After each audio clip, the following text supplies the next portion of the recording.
Hello everyone watching on YouTube and welcome back to more Persona 4 Arena Ultimax. We're at 84% complete. I can't take the cursor up any higher to get over it, but 84%. We are very nearly there. We've just got Elizabeth, Mitsuru, Yosuke, Narukami, and Aigis left to go. Also, we need to go back to Kanji's episode and get his clear to be red because I want it to be, because if every other character has a red clear except him, it will drive me insane! It'll really grind my gears. I totally forgot about that. I was supposed to go back and look at my videos of Kanji's story to see where I made different decisions so I can make the other ones, and I forgot to do that. So, I don't think we're gonna be... When I started stream, actually, I was like, oh man, we were close to, like, finishing the arena story mode. Maybe we'll just get it done today. We still have 5 stories to go, and we have to do Elizabeth's from scratch. I don't know how long hers will be, but I think Labrys's was like 2.5 hours? 2 hours, maybe? So I don't think Elizabeth's will be super short, which means we probably won't get them all done today. But that's fine. So that'll give me time in between this stream and next one to double-check Kanji's stuff so we can get the red clear. But for today, I believe I said that we would be doing Elizabeth's story and getting it done, and that'll leave us with Yosuke, Mitsuru, Aigis, and Narukami to wrap up on.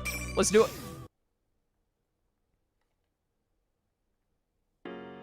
Oh, space! What a great location for us to be in. Within the endless darkness are scattered countless bright lights like a nebula, but those lights are not stars. Each one is the light of life, the gleam of man's souls. This is the world inside people's hearts, a place where every human's consciousness is connected and can be traced to their origin. Every memory since the dawn of man, and even those on the ladder of its evolution, slumbers here. That seems pretty insane. Some think of this place as a sea, and they may be correct. Depending on how deep you go, you may see this world's endless landscapes and innumerable faces. Where I stand now is one of its furthest depths, a domain that has existed far before life became sentient or even took form. Here, there is only the darkness of death and the radiance of life. Alright, getting really philosophical up in here. I come here at times for a very important objective. Suddenly, a patch of the darkness surges and undulates. The pitch-black substance swells with a tar-like consistency and quickly takes the shape of a giant arm. My, it's rather stout compared to before. Hi! Nightmare fuel? Just as good and evil are products of man's heart, there is a negative force here in the Sea of Souls that tempts man to corruption and destruction. Though one person's malice may amount to little, there are billions of people in the world. It's actually common for monsters capable of destroying mankind to develop without anyone realizing. This is one of them. Though it was only an arm at first, it quickly develops into an enormous human-shaped torso. Ew. Oh, this is from the answer? Okay, interesting. I really need to go watch those answer cutscenes sometime. I still haven't. This thing was called Erebus or something? Dude, I don't think I have time tonight, but sometime this week I'm gonna watch the answer. It's the cutscenes for it. Even in this space where up and down are fluid, its resentment-filled roar causes the air to shake. The monster raises an enormous arm towards the heavens. Its destructive power could tear down mountains. Pfft, that's not special. Madara Uchiha can do that too. But it suddenly stops. Something is blocking its movement. I am, to be precise. You might think I'm nowhere on the scene. In truth, even the monster may be thinking that. But I'd like to direct your attention to the fingertips at the end of this giant arm. Closer. Even closer than that. Okay, yeah. Keep going closer all the way to the index finger. There. Do you see me now? Have I forgotten to introduce myself? My name is Elizabeth. I fix my gaze upon the 2 lights that seem to be the monster's eyes, but it twists away, trying to resist. Do you wish to behold death that much? I grab the monster's index finger, and in one motion I flip its immense body and throw it into the air. All fun. The monster cries out in agony, and the area quakes again. Oh dear. It seems it won't be easy for one of this size. I cannot damage the world of everyone's hearts, and I hesitate to make a scene in the real world either. Time for a change of scenery. I open the elegant grimoire in my hand. A large blue magic circle forms behind the thrown monster, swallowing the gargantuan figure. This magi now? Extreme magic? Kokahai Maho? I follow it in. Continual turbulent streams of light and darkness flow past the monster and myself. Eventually, I speak up. We will soon reach our destination. Another magic circle appears in an altogether different kind of black void than the one we came from. The monster is spat out there, and when it collides with the surface, a tremendous cloud of dust rises. I emerge from the magic circle's second and rise into the air. On the horizon beyond the monster, I can see a deep blue sphere. Oh, we're on the moon? We're just on the moon. You think Saitama's around? Yes, this is the moon. Now, I had promised to show you death. Your fate is in the cards. Yo, Thanatos. A figure appears behind me bearing several coffins. Why is there a reason that Elizabeth has Thanatos? Is that addressed in the answer as well? Why does she have Thanatos? The god of death, Thanatos. What do you think? The light of the stars shines off its drawn sword and gleams bewitchingly. Was it to your liking? Well then, farewell. It flings the sword down at the monster's head. Against its fearsome size, the sword is barely larger than a needle, but the sword's merciless sharpness pierces far beyond the blade's length. The monster's body slices apart like wet paper. What is happening? Does this make sense if you watch the answer, or is it just nonsense to everyone until we get further into this story?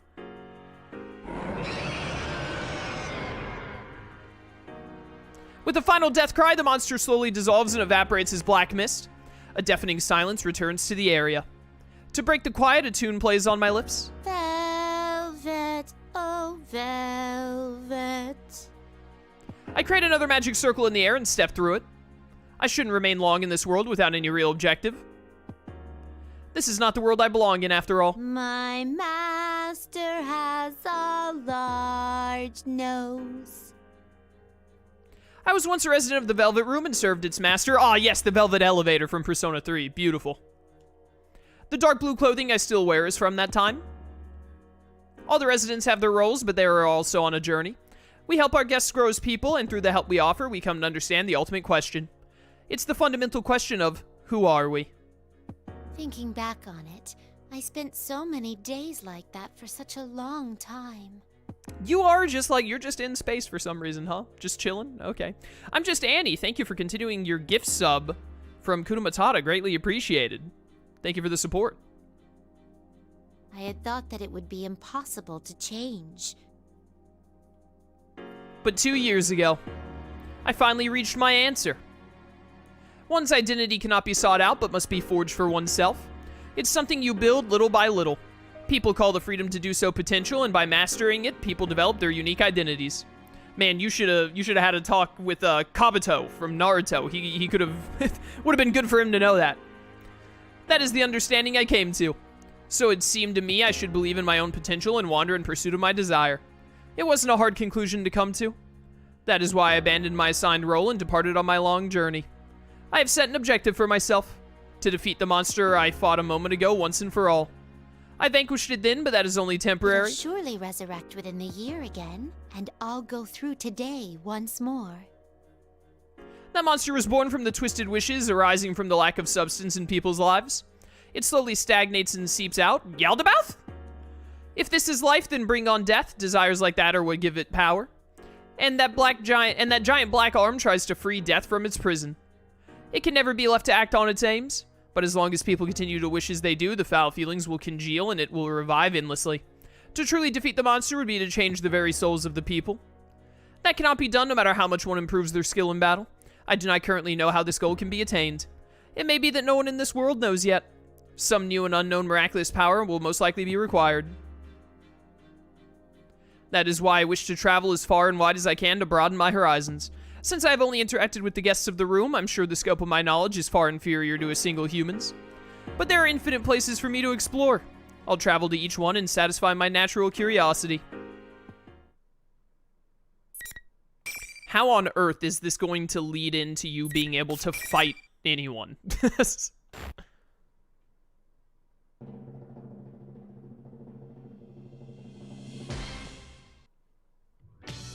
Oh! Now! You're just gonna be here so that you can. Okay. That question was immediately answered. That's why I have double check on the danger scale situation that I just recently discovered. I place my hands on my hips in what I believe to be standing firm.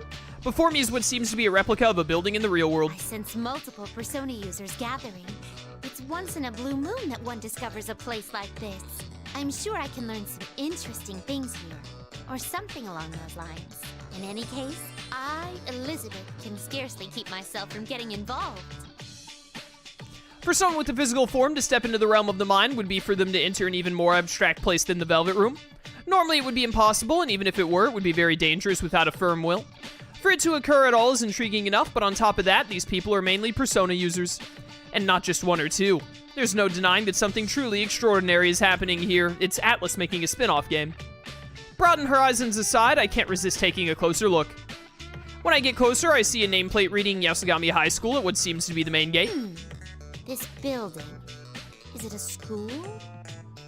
The school building before me looks aged, and I narrow my eyes. Seems somewhat old-fashioned compared to the school I have experience with, but it has its charms as well.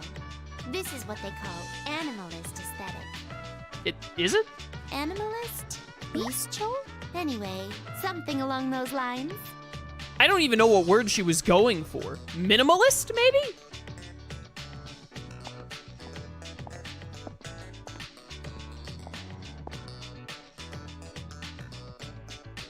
There are bizarre decorations as far as the eye can see inside the building.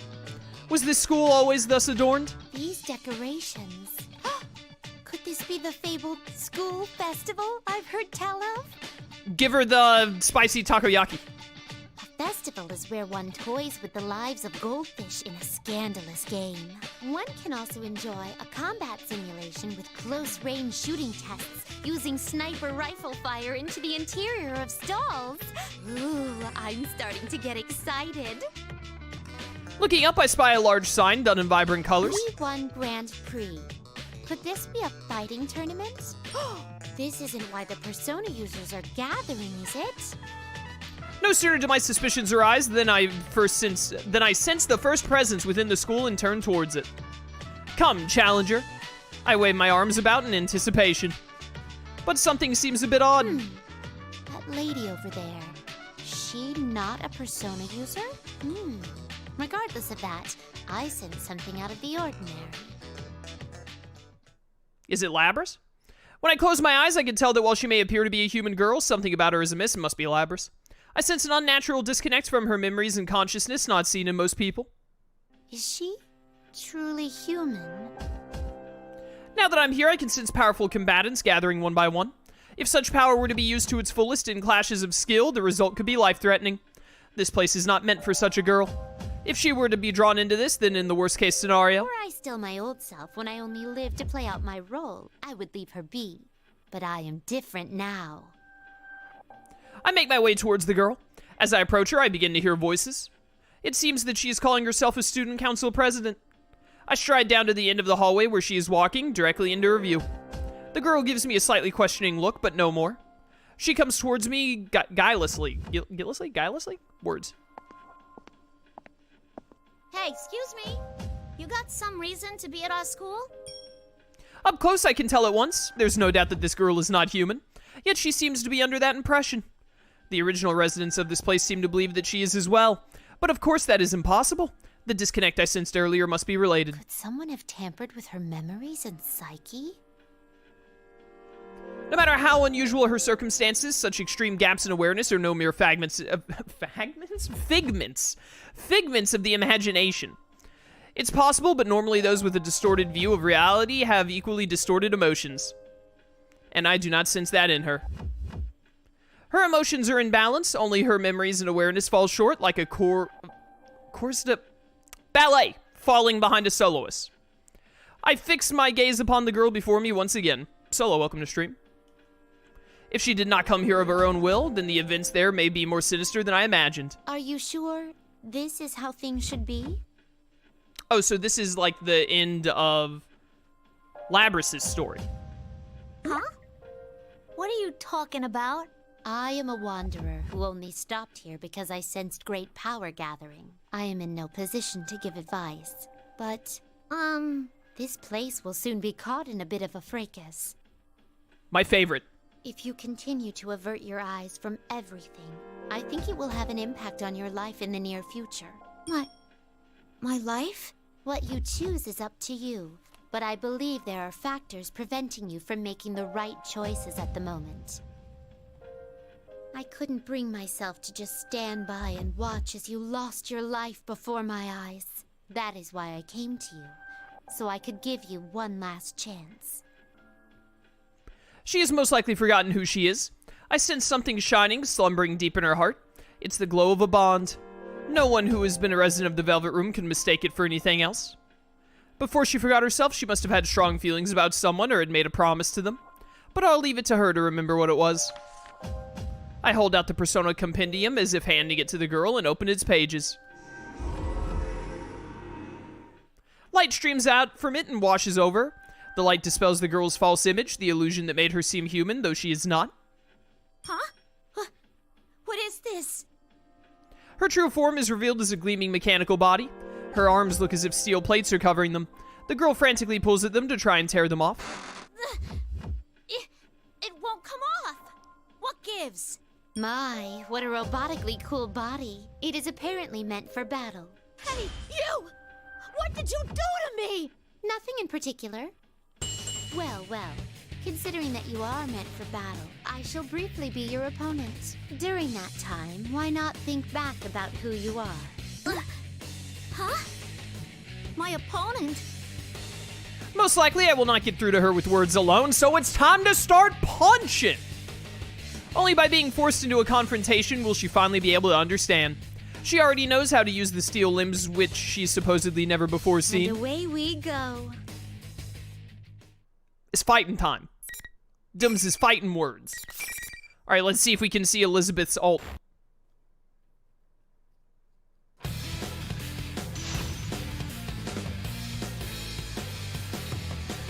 Sup? I got Thanatos. If I remember right, Thanatos was actually super underwhelming in Persona 3, but you know. What are you gonna do? What's the big idea? I wanna grab you. No, let me grab you. Rounds and rounds. Classic. Stop that. What's your finger? Hey, calm down, calm down, calm down. It is not that serious. I don't want to hit square too many times because I gotta make sure I get the, oh dear. I gotta make sure that I get up to 100. Rounds and rounds. Round and round we go. My attack. Heal some freeze. Oh, whoops. No, I used some SP. Whoops, rip. Hey, give me lower on HP here so I get the boost. From this moment forth. There we go, there we go. How does this work? Okay. You're in trouble now. Not really sure how I was supposed to make that work. I'm just gonna kill you. I think she just happened to jump up over me at the worst possible time. Don't die. Okay, we're good.